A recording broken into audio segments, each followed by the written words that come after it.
If there is anyone out there who still doubts that America is a place where all things are possible, tonight is your answer. Ask not what your country can do for you. Ask what you can do for your country.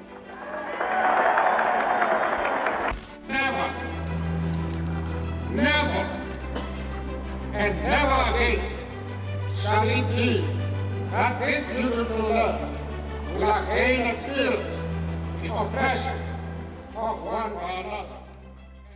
지금 이제 소위 선거철이잖아요. 그러다 보니까 정치인들의 연설, 정치인들의 말을 굉장히 자주 접하게 되는데요. 그 정치인들이 물론 미리 기획하고 의도적으로 하는 말들도 있겠지만 또 자기도 모르게 내뱉는 말 중에 그 사람의 속마음을 알 수 있는 표현들도 되게 많거든요. 그래서 실제로 미국에서는 오래전부터 대통령의 연설문을 지속적으로 분석해 왔습니다. 그리고 미국뿐만이 아니라 세계 여러 국가의 지도자들의 말 혹은 그들의 연설문 이런 것들도 분석하는 연구들이 상당히 많이 발표되고 있죠. 그래서 우리가 정치인들의 말을 잘 살펴보면 그 사람들의 마음도 알 수 있게 됩니다. 정치인들의 말을 보면 일단 정치를 얼마나 했는지부터 확인을 할 수 있어요. 정치를 조금 오래 하신 분들은 접속사를 생각보다 많이 사용합니다. 왜냐하면 자기의 말을 논리적으로 전개하고 그걸 듣는 청중에게 임팩트를 주고 싶은 거예요. 그러니까 내 말이 지금 이렇게 전개되는 거고 그래서 당신들은 이런 생각을 해야 돼 라고 알려주는 거죠. 그리고 연설 경험이 많은 분들은요, 내가 어떤 말을 할 때 청중이 잘 받아들이는지에 대한 소위 동물적인 감각 같은 것들을 가지고 계시거든요. 그러면 청중들은 어떤 표현을 좋아할까요? 그 상황이나 그 어떤 사건, 어떤 주제 이런 것들을 아주 쉽게 감각적인 언어를 사용해서 표현할 때 훨씬 더 잘 받아들이게 됩니다. 그들이 사용하는 말에서 시제를 봐도요, 속마음을 알 수 있거든요. 예를 들어서 무언가 지금 이야기를 하고 있는데 본인이 굉장히 자신감이 있어요. 그러면 당연히 현재 시제를 사용하게 됩니다. 반면에 자신감이 조금 떨어지거나 불확실하다고 생각하면 현재 시제를 사용하기는 좀 어려워지겠죠. 그래서 시제를 분석하는 것도 꽤 의미가 있습니다. 예를 들어서 누군가는요, 자기의 업적을 강조하고 싶은 사람이 있거든요. 그러면 업적이라는 거는 예전에 생긴 일이죠. 그래서 자기도 모르게 계속 과거 시제를 많이 씁니다. 그리고 그게 미래까지 이어질 거라는 것도 강조하게 되겠죠. 그러면 그 사람이 지금 무슨 얘기를 하고 싶은지를 알 수 있게 되는 거고요. 아무래도 자신감이 떨어질 때는 미래 시제를 많이 쓸 수밖에 없습니다. 왜냐하면 그렇게 될 것 같긴 한데 나중에 바뀌었을 때 책임을 질 필요는 없거든요. 그래서 시제가 상당히 중요한 역할을 합니다.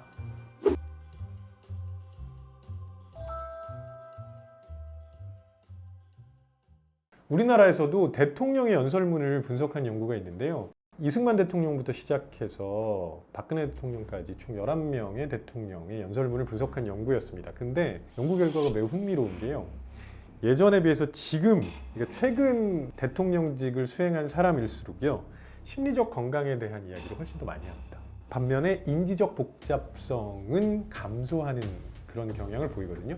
무슨 얘기냐면 사람들에게 다가갈 수 있는 표현을 더 많이 쓴다는 얘기예요. 예전에는 대통령이 우리가 굉장히 멀리 떨어진 존재라고 생각했다면 지금은 우리의 일상을 책임져주는 사람이어야 되기 때문에 어렵게 말하고 복잡하게 말하는 걸 사람들이 별로 좋아하지 않습니다. 그래서 자연스럽게 훨씬 더 쉽게 표현하는 걸 볼 수 있고요. 정치적인 성향에 따른 차이도 조금 있는데요. 진보적인 성향을 가진 대통령과 보수적인 성향을 가진 대통령을 비교를 해보면 진보 성향은요, 영향력이나 인지적 복잡성이 조금 더 높게 나옵니다. 내가 지금 이러이러한 정책을 펼쳐서 당신들의 삶이 조금 더 바뀔 수 있게 하고 싶다. 그런 걸 표현하는 거죠. 근데 그렇게 하려면 논리적인 구조가 있어야 되고 단계를 거쳐야 되니까 인지적인 복잡성이 조금 높게 나올 수밖에 없습니다. 반면에 보수 성향의 대통령들이 많이 사용하는 건 뭐냐면 진심을 담은 표현, 그리고 대통령다운 모습을 보여주려는 표현이 훨씬 더 많이 나옵니다. 보수 성향의 대통령들은 지금 국민의 삶을 들여다보고 거기에 다가가고 싶다는 그런 방식의 표현을 하고 있는 거죠. 그리고 대중적으로 널리 알려진 유시민 작가 홍준표 전 대구시장의 말투도 혹은 표현도 되게 재밌는데요. 이거는 많은 분들이 예상하실 수 있을 거예요. 유시민 작가는 굉장히 논리적으로 설명을 하려고 합니다. 설명이 중심이 되기 때문에 설명을 하려면 구체적인 증거가 있어야 되고요. 그걸 기반으로 내용을 전달하는 모습을 보이고 있죠. 반면에 홍준표 전 대구시장은 아주 직설적이고 감정적인 언어를 많이 사용하고 있습니다. 그러다 보니까 짧고 강렬하게 전달하고 싶어 하고요. 그래서 상대방을 논리적으로 설득하기보다는 감정적으로 움직이게 만들려는 그런 의도를 가지고 있다고 볼 수 있습니다. 이건 미디어 환경의 변화가 가장 큰 영향을 미쳤다고 생각합니다. 왜냐하면 우리가 숏폼 컨텐츠를 굉장히 많이 소비를 하고 있거든요. 그렇기 때문에 긴 영상을 보는 사람들이 많지 않습니다. 그러면 썸네일과 숏폼에 적합한 말을 하는 게 정치인들에게는 되게 유리한 방식이에요. 그래서 아주 짧고 강한 메시지를 전달해야 되고요. 그 과정에서 자기도 모르게 자꾸 막말이 나오기도 하는 거죠. 이 얘기를 바꾸어 말하면 뭐냐면 결국은 논리적으로 설득하는 것보다는 감정적으로 자극을 하는데 훨씬 더 치중을 하고 있다는 의미이기도 합니다. 그래서 사실은 정치학자들 혹은 사회학자들이 걱정하고 있는 것 중에 하나가 이런 식으로 가면 정치인들이 정책을 설명하고 설득하고 이해를 구하려는 노력보다는 구호나 논쟁 위주로 갈 가능성이 있다, 이런 얘기를 많이 하고 있거든요. 근데 그게 우리에게 과연 좋을까 하는 고민은 같이 한번 해봐야 되지 않을까 싶습니다.